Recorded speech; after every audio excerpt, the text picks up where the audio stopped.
வணக்கம். சின்னக்குரு சேனலுக்கு உங்கள் அனைவரையும் அன்புடன் வரவேற்கின்றேன். இன்றைய ஆன்மீக தகவல் ஸ்ரீ அன்னை ஸ்ரீ பகவான் அரவிந்தர் பற்றிய தகவலை தான் நாம் பார்க்க போகின்றோம். அன்பர்கள் அனைவருடைய பிரார்த்தனையும் ஸ்ரீ அன்னை ஸ்ரீ பகவான் அரவிந்தர் திருப்பாதங்களை சமர்ப்பணம் பண்ணுறேன். கண்டிப்பாக உங்கள் பிரார்த்தனை கைகூட நம்பிக்கையோடு பிரார்த்தனை செய்யுங்க. கண்டிப்பாக உங்கள் அனைவருடைய பிரார்த்தனையும் கைகூடும்.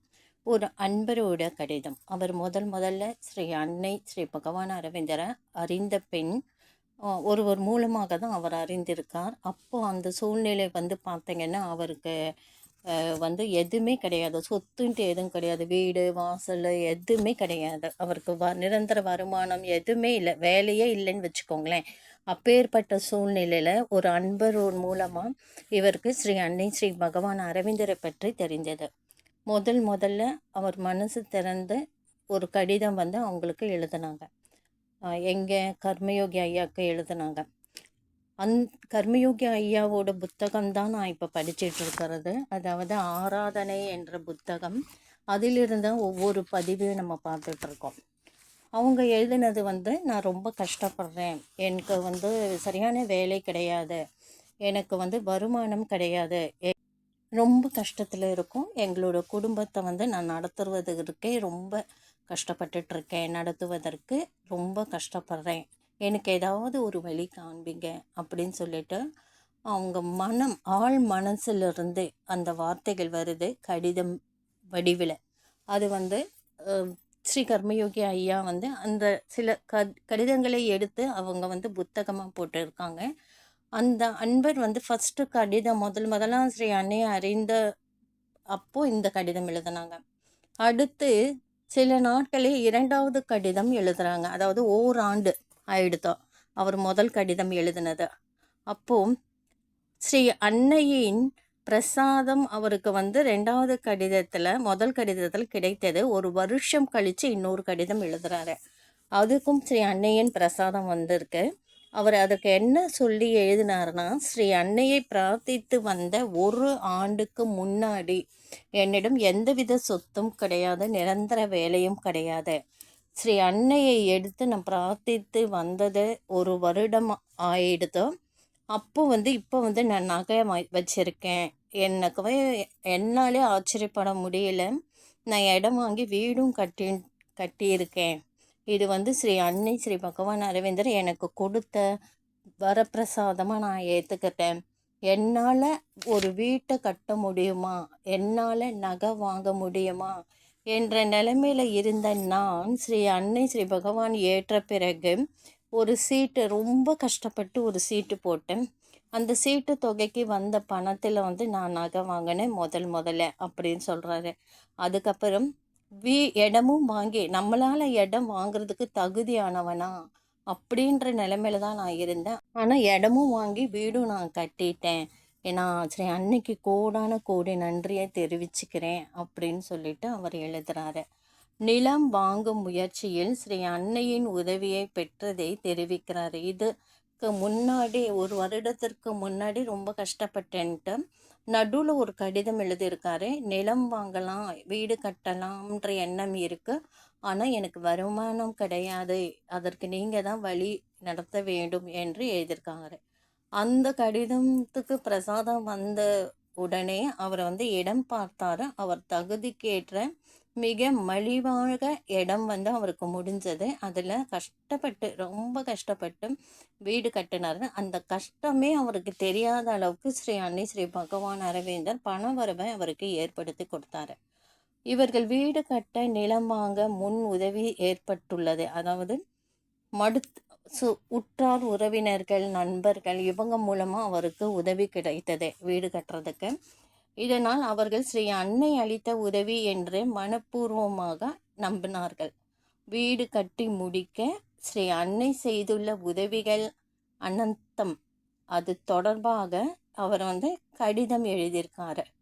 2 ஆண்டுகளுக்கு முன் கண்களின் பெருகும் கண்ணீரோடு சேர்ந்த என்னுடைய அத்தைனா அவங்க அப்பா கூட பிறந்தவங்க.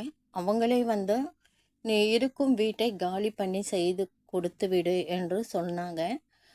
நான் வாடகைக்கு தான் இருந்தேன். அந்த வீட்டை எங்கள் சொந்த அத்தையை காலி பண்ண சொன்னாங்க. எனக்கு ரொம்ப அவமானமாக போயிடுத்து. அவமானத்தில் நான் ரொம்ப கஷ்டப்பட்டேன். ஸ்ரீ அன்னையிடம் சரணடைந்தேன். எனக்கு யாருமே இல்லை, நான் நிர்கதியாக இருக்கிறேம்மா, நீங்கள் தான் எனக்கு ஒரு வழி பண்ணுங்க. கையில் ரூபாய் 2000 மட்டுமே என்னிடம் இருந்தது. சிறு பிள்ளைகள் மணலில் வீடு கட்டி விளையாடுவோமே, அதுபோல் நாங்கள் மனதில் வீடு கட்டி மகிழ்ந்து வந்தோம். இன்று ஸ்ரீ அன்னையின் ஆசையால் மனதில் கட்டிய வீடு நிஜ வீடாகவே உருப்பெற்று விட்டது. ஒரு பாசிட்டிவ் இதுதான். அவங்களுக்கு சொந்தமாக வீடு கட்டி அதில் குடியேறணுன்ற ஆசை. இப்போ நமக்கு சொந்தமாக வீடு வாங்கணும் அப்படின்னோம்னா அதை பற்ற கனவுகள் நம்ம காண வேண்டும். ஒரு மகனுக்கு திருமணம் நடக்க வேண்டும், மகளுக்கு திருமணம் நடக்க வேண்டும், குழந்தை பெற, இந்த மாதிரிலாம் நம்ம நினைக்கிற பிரார்த்தனை செய்யும் பொழுது அதை பற்றிய நினைவுகள், அதை பற்றிய சிந்தனைகள், அதாவது வீடு கட்டுறோன்னு இவர் நினைக்கிறாரு, வீடு கட்டுற மாதிரி, சொந்த வீட்டில் குடியேறுற மாதிரி, பால் காய்ச்சுற மாதிரி அந்த கனவு கனவுலே வாழ்ந்திருக்காங்க. அந்த கனவு ஸ்ரீ அன்னைக்கிட்ட வந்ததும் அதை நிஜமாக எடுத்தோம். அதை தான் அவர் சொல்கிறாரு. கடன் வாங்குதல் போன்ற முயற்சிகளில் ஸ்ரீ அன்னை பெரும் உதவி செய்தார். 60,000 வரை சொசைட்டி மூலம் கடன் பெற்று அழகாய் அடக்கமாய் வீடு கட்டி முடித்தோம். இது சிறு வீடு தான், ஆனால் என் மனதளவில் இது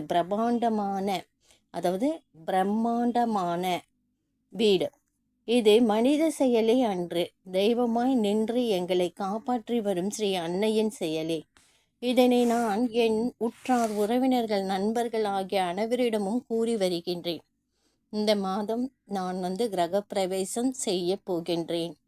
ஸ்ரீ அன்னை ஸ்ரீ அரவிந்தர் படங்கள் பெரிய அளவில் கண்ணாடி போட்டு வீட்டில் பிரதிஷ்டை செய்து விட்டுதான் நாங்கள் வீட்டுக்குள் வாழ தொடங்க போகின்றோம். ஒரு அதிசயத்தை எங்கள் வாழ்வில் உண்டாக்கிய ஸ்ரீ அன்னையின் அருளை நினைக்கும் பொழுது உடலெல்லாம் புல்லரிக்கின்றது. எங்களுக்கு சகல சௌபாக்கியங்களும் உண்டாக ஸ்ரீ அன்னையை பணிந்து வருகின்றோம்.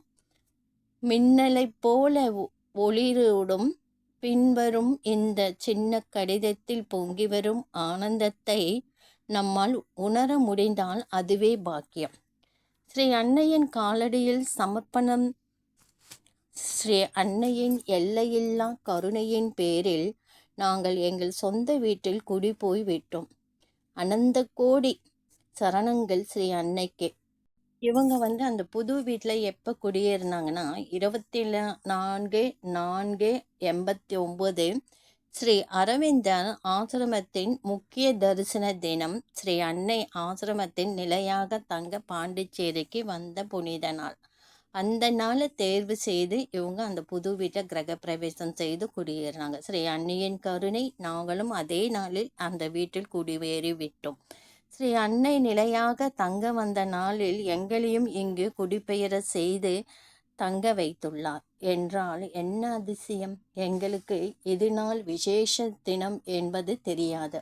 அதாவது அவங்களுக்கே தெரியாது. 24/4/89 ஸ்ரீ அன்னை பாண்டிச்சேரிக்கு நிரந்தரமாக தங்கின நாளுன்னு சொல்லிட்டு யதார்த்தமாக அவங்க அங்கே அன்றைய தினம் கிரகப்பிரவேசம் செய்ய வேண்டும் என்று முடிவு பண்ணி அன்றைய தினம் கிரகப்பிரவேசம் செய்து குடியேறினாங்க.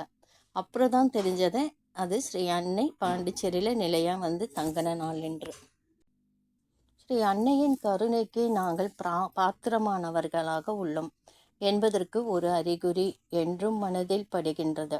எப்படி இருப்பினும் மட்டற்ற மகிழ்ச்சியுடன் நன்றி கடனுடனும் நான் சமர்ப்பிக்கும் பிரார்த்தனைகளை ஏற்றுக்கொண்டு நல்வழி காட்டுமாறு ஸ்ரீ அன்னையை வேண்டுகிறேன். வீடு கட்டுவதில் ஏகப்பட்ட தடைகளை ஸ்ரீ அன்னை எப்படி நீக்கினார் என்பதை நான் அடுத்த பதிவில் சொல்கிறேன்னு சொல்லிட்டு கடிதத்தில் சொல்லுகின்றேன் என்று அந்த அன்பர் கடிதத்தை முடித்தார். இந்த பதிவு உங்களுக்கு புரிஞ்சிருக்கும்னு நினைக்கிறேன். நம்ம பிரச்சனை இவ்வளோ தூரம் சொல்கிறோம், நடக்கலையே என்று நிறைய அன்பர்கள் அவசரமாக நமக்கு நடந்தே ஆகணும்னு சொல்லிட்டு இருப்பாங்க. அந்த பிரச்சனையில் அவசரம்தான் தெரியும், நிதானம் இருக்காது. உள் மனசோட ஆத்மாத்மா நீங்கள் பிரார்த்தனை செஞ்சுட்டு வாங்க. கண்டிப்பாக உங்கள் பிரார்த்தனையும் நிச்சயமாக கைகூடும். என்றைக்குமே ஸ்ரீ அன்னை ஸ்ரீ பகவான் அரவிந்தர் நம்மளை கைவிட மாட்டார். இன்றைய பதிவு உங்களுக்கு பிடிச்சிருந்தால் லைக் பண்ணுங்கள், ஷேர் பண்ணுங்கள், சப்ஸ்கிரைப் பண்ணுங்கள், கமெண்ட் பண்ணுங்கள். அடுத்த ஒரு வீடியோ பதிவு இதை விட சிறப்பான ஒரு பதிவை பார்க்கலாம். நன்றி.